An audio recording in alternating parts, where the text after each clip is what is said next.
الموكب يتحرك بعد قليل إن شاء الله، والذي يقل حضرة صاحب السمو أمير البلاد حفظه الله ورعاه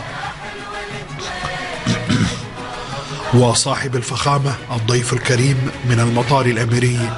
إلى قصر بيان.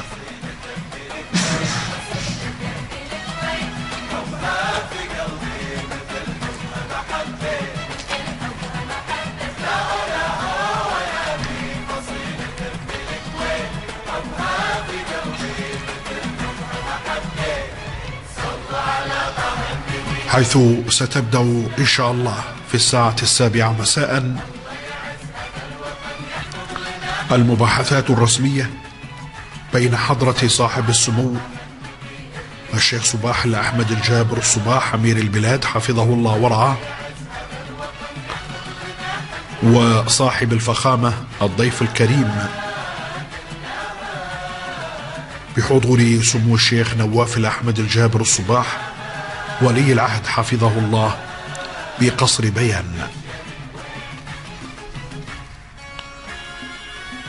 وستقام مأدبة عشاء رسمية يقيمها إن شاء الله حضرة صاحب السمو الشيخ صباح الأحمد الجابر الصباح أمير البلاد حفظه الله ورعاه على شرف صاحب الفخامة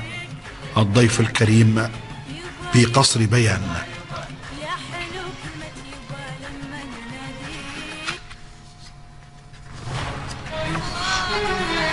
الموكب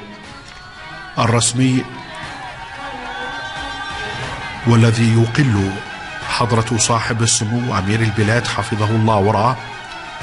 وصاحب الفخامة الضيف الكريم الرئيس عبد الفتاح السيسي رئيس جمهورية مصر العربية الشقيقة وزيارته لدولة الكويت